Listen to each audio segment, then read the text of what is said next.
दोस्तों, कहीं भी जॉब करने से पहले, कहीं भी नौकरी अगर आपकी लग रही है, तो उसमें ज्वाइन करने से पहले उस नौकरी के बारे में अच्छे से जान लीजिए। ये नौकरी किस प्रकार से है, किस प्रकार से इसमें काम होता है, क्या सैलरी रहती है, आगे क्या रिक्वायरमेंट है इसका, कितने दिन में प्रमोशन हो जाता है। सभी जानकारी इसमें एकत्रित करना बहुत ही इम्पोर्टेंट है। बहुत सारे स्टूडेंट हैं जो कि माइक्रो फाइनेंस ज्वाइन कर लेते हैं किसी और के कहने पे, और ज्वाइन करने के बाद से जब कुछ दिन बीत जाता है, जब उनके ऊपर ज़्यादा प्रेशर आने लगता है, तो वो बिना रिजाइन दिए, बिना नोटिस पूरा किए उस माइक्रो फाइनेंस को, उस स्मॉल फाइनेंस बैंक को, उस बैंक को छोड़ देते हैं, छोड़ के चले आते हैं घर पे। लेकिन ये छोड़ने के बाद से कितना बड़ा इफ़ेक्ट पड़ता है आपके जीवन के ऊपर, ये आपको थोड़ा भी एहसास नहीं रहता है।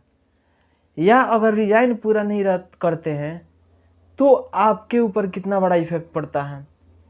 रिजाइन दे करके दूसरे में ज्वाइन करते हैं तो उसका क्या फ़ायदा होता है। आज इस वीडियो में सभी जानकारी देंगे माइक्रो फाइनेंस से रिगार्डिंग कि किस प्रकार से आपको ज्वाइन करना है। ज्वाइन करने से पहले किन किन बातों पे आपको ध्यान देना पड़ेगा। अगर मैं जो जो पॉइंट बताऊंगा उस पॉइंट पे अगर आप ध्यान नहीं देते हैं तो मैं ये गारंटी के साथ कह सकता हूँ कि आप माइक्रो फाइनेंस में फंस सकते हैं और आपका जो ज़िंदगी है बर्बाद हो सकता है। अब किस प्रकार से ज्वाइन करना है, किस प्रकार से काम करना है, ज्वाइन करने से पहले किन किन बातों पे ध्यान देना होगा, सभी जानकारी इस वीडियो में देंगे। वीडियो में आगे बढ़ने से पहले आप लोग से छोटा सा रिक्वेस्ट है कि अभी तक मेरे चैनल को सब्सक्राइब नहीं किए तो सब्सक्राइब कर लीजिएगा, बेल आइकन को प्रेस कर लीजिएगा ताकि सब नोटिफिकेशन आप लोग को मिलता रहेगा।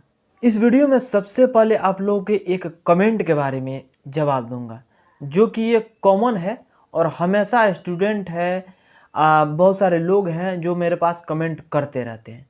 वो क्या है पहले समझिए। बहुत सारे लोग हमसे पूछते हैं कि मैं इस कंपनी में इतने दिन हो गया, मैं रिज़ाइन दे दिया था, रिज़ाइन देने के बाद से नोटिस मैं पूरा नहीं किया और वहाँ से छोड़ करके चला आया, तो क्या मैं दूसरे कंपनी को जब मैं ज्वाइन करता हूँ तो उसमें कोई दिक्कत नहीं होगा ना। ये एक पॉइंट पहला क्वेश्चन रहता है।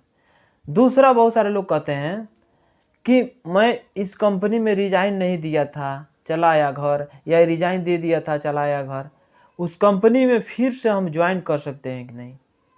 इस प्रकार से एक और क्वेश्चन आता है मेरे पास। दोनों का एक जवाब सुन लीजिए।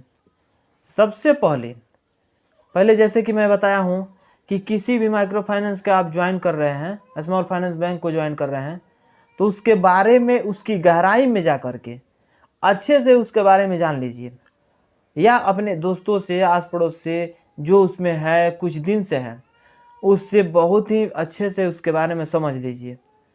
समझने के बाद से आपको अच्छा लगे तो उसमें ज्वाइन करिए, नहीं अच्छा लगे तो ज्वाइन मत करिए, दूसरा कंपनी आप ढूंढिए। क्योंकि बिहार में देखा जाए तो बहुत सारे माइक्रो फाइनेंस आकर के काम कर रही है, और एक माइक्रो फाइनेंस को छोड़िएगा दूसरे में जा सकते हैं, तीसरे में जा सकते हैं, चौथे में जा सकते हैं। ये नहीं है कि एक माइक्रो फाइनेंस को पकड़ कर रखिएगा आपका जीवन बन जाएगा, इस प्रकार से भी नहीं है। एक माइक्रो फाइनेंस में जब आप जाते हैं तो सबसे पहले उसके सैलरी के बारे में, उसके रूल रेगुलेशन के बारे में किसी और से पता लगाइए। पता लगाने के बाद से सभी जानकारी जब आपके पास एकत्रित हो जा रहा है, आप ज्वाइन भी कर लिए। हो सके कि अगला जो हमको बताया हो झूठ बताया हो, तो अगर झूठ बताया हो, भले ही झूठ बताया है, लेकिन जब हम ज्वाइन कर लेते हैं तो 1 महीना कम से कम आपको काम करना है। 1 महीना काम करिएगा तो कंपनी के कुछ रूल रेगुलेशन हैं कि जब आप रिजाइन दे देते हैं तो कितना दिन नोटिस पीरियड में जब रहिएगा। सबसे पहले आप ट्रेनिंग पीरियड में किसी भी कंपनी में जाइएगा तो ट्रेनिंग पीरियड में जब आदमी रहता है तो 2 महीना 3 महीना का ट्रेनिंग पीरियड रहता है। 3 महीना मैक्सिमम ट्रेनिंग पीरियड रहता है, उसमें सैलरी कम मिलता है। लेकिन 3 महीने के अंदर आपको अच्छा नहीं लगा है, अब रिजाइन दे देते हैं, तो रिजाइन देने के बाद से आपका जो नोटिस पीरियड रहता है 10 से 12 दिन का रहता है।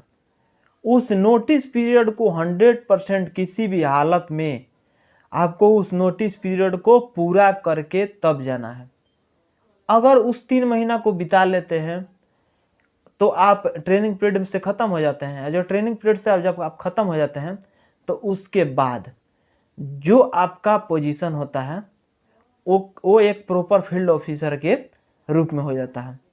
तो उस पीरियड में जब आप रिजाइन दे देते हैं तो उसमें जो नोटिस पीरियड होता है 1 महीने का होता है। अब 1 महीने के नोटिस पीरियड को पूरा करके प्रॉपर अच्छे ढंग से वहाँ से जाना है। नोटिस जब पूरा हो जाता है तो जितना आपके पास सामग्री मिला है, जैसे कि टैब हो गया, बायोमेट्रिक हो गया और बहुत सारा सामान जो होता है मिला रहता है, उस चीज़ को हैंड ओवर करना पड़ता है ब्रांच मैनेजर के पास। तो ब्रांच मैनेजर के पास उस चीज़ को हैंड ओवर करके आप अपने घर जा सकते हैं। जब घर चले जाइएगा तो 1 से 1.5 महीने के अंदर रिलीविंग सर्टिफिकेट एक मिलता है कंपनी की तरफ से। अब जब प्रॉपर आप ढंग से रिजाइन दे करके जाइएगा तब रिजाइनेशन लेटर और आपको रिलीविंग लेटर, ये जो है एक्सपीरियंस सर्टिफिकेट और रिलीविंग लेटर, ये सारे डॉक्यूमेंट आपको मिलता है।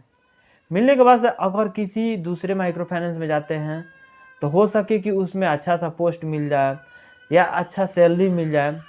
अब देखिए माइक्रो फाइनेंस जो है ना या स्मॉल फाइनेंस बैंक है, अगर जीबी ब्रांच में आप आईसीआईसीआई में, एक्सिस में, ये सारे जो बैंक है इसमें से आप रिजाइन दे करके अगर माइक्रो फाइनेंस में या स्मॉल फाइनेंस बैंक में आप जॉब करने आइएगा तो उसमें सैलरी ज़्यादा मिलता है।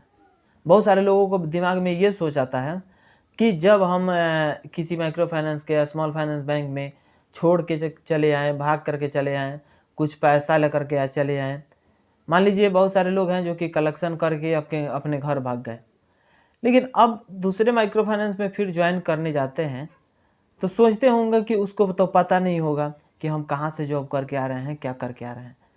लेकिन नहीं दोस्तों, ये जितने सारे रिकॉर्ड हैं ना, जिस प्रकार से सिबिल स्कोर चेक किया जाता है आपका, अपना खुद आप सिबिल स्कोर चेक करते हैं। अगर सिबिल स्कोर अच्छा रहता है तो आपको लोन मिलता है, सिबिल स्कोर ख़राब रहता है तो आपको लोन नहीं मिल पाता है। उसी प्रकार से इसमें एक सिबिल स्कोर चेक किया जाता है। आपका सिबिल स्कोर कैसा है, कहाँ से ज्वाइन करके आए हैं, उसका नोटिस पीरियड पूरा किए हैं कि नहीं है, उसमें जॉब कर रहे हैं कि छोड़ दिए हैं, सभी जानकारी अगर दूसरे माइक्रो फाइनेंस में या स्मॉल फाइनेंस बैंक में जॉब करने जाइएगा तो टोटली जानकारी उसके पास एकत्रित हो जाएगा। बाकी स्मॉल फाइनेंस बैंक में, माइक्रो फाइनेंस में या बैंक में जॉब से रिगार्डिंग अगर कोई भी जानकारी आपको चाहिए तो कमेंट बॉक्स में ज़रूर कमेंट करके बताइएगा, दोस्तों के पास शेयर कर दीजिएगा, एक लाइक कर दीजिएगा। मिलेंगे नेक्स्ट वीडियो में, आज के लिए बस इतना ही। जय हिंद।